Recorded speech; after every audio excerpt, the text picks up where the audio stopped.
to watch the whole thing, you got an education in what evolution was, where evolution stands as a theory now in the 21st century. If you concentrated, you would get sucked into this thing, and the day would go by, and you'd come out and you'd think, that was amazing what I heard here. And these eloquent people, you know, with these incredible educations, and it was fantastic. The plaintiff's attorneys had put on an amazing case, but there was this idea, especially among those who weren't sitting in the trial every day, that when the defense started, you know, then we'll see some pretty interesting stuff, too, on the other side. The question now was, could the defense prove that intelligent design is a scientific theory? What evidence could they muster to support this claim?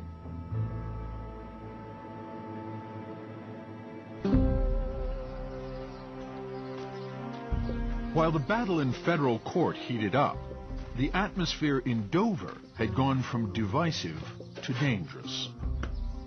Tammy Kitzmiller, the lead plaintiff in the case who had a daughter in 9th grade biology class at Dover High School, had been receiving hate mail since the start of the trial.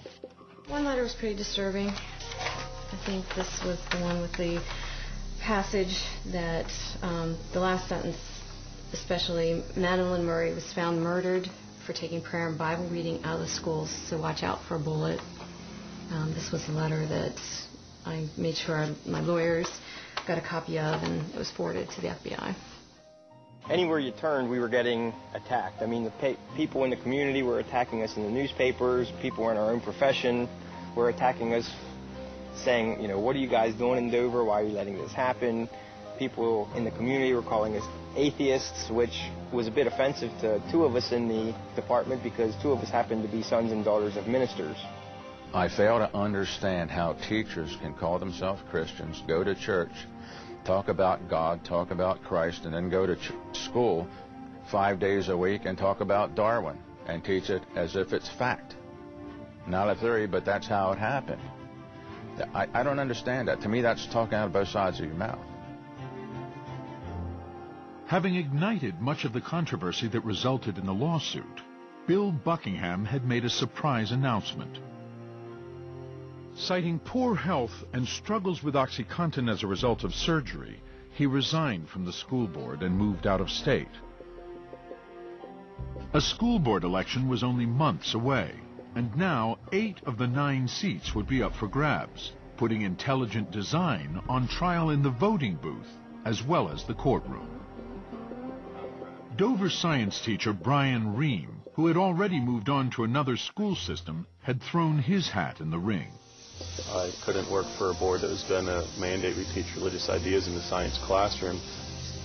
I've got kids in the district, and that's not the kind of district I want my kids going to school in.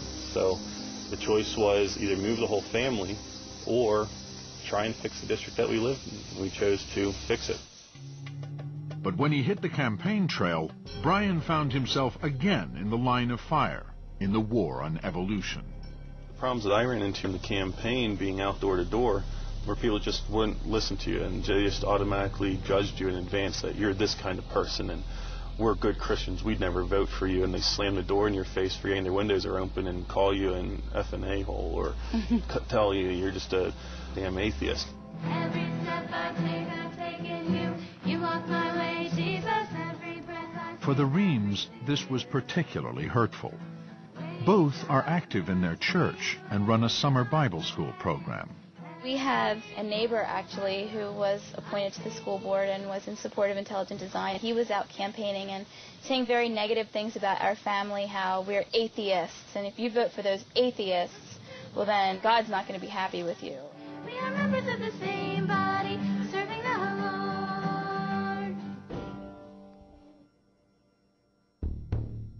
To make the case for intelligent design, the defense had lined up 8 expert witnesses, including several members of the Discovery Institute, the Seattle organization that promotes intelligent design.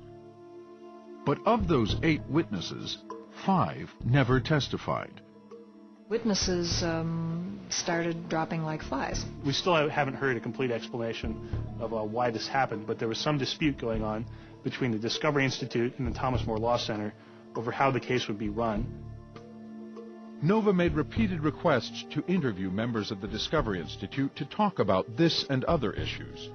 But the Institute set conditions that were inconsistent with normal journalistic practice. For the defense to win, however, did not require a large number of witnesses. Our aim was not really to disprove Darwin's theory of evolution.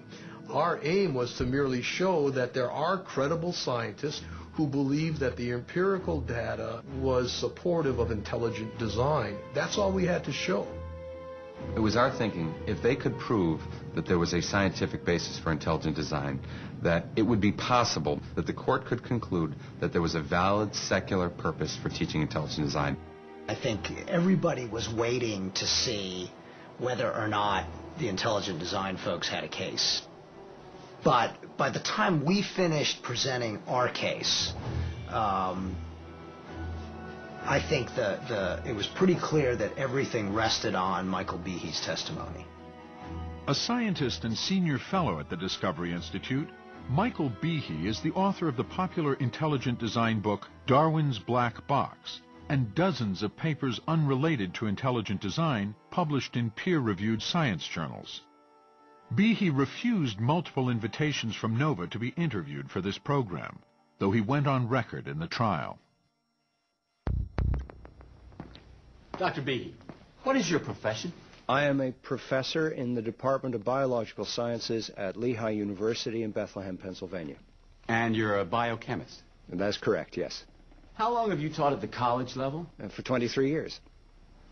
Sir, what is intelligent design? Intelligent design is a scientific theory that proposes that some aspects of life are best explained as the result of design, and that the strong appearance of design in life is real and not just apparent. Is intelligent design based on any religious beliefs or convictions? No, it isn't. What is it based on? It is based entirely on observable, empirical, physical evidence from nature, plus logical inferences. Now, when you use the term design, what do you mean? Well, I discuss this in my book, Darwin's Black Box, and a short description of design is shown in this quotation from Chapter 9. Quote, "What is design? Design is simply the purposeful arrangement of parts. When we perceive that parts have been arranged to fulfill a purpose, that's when we infer design." End quote.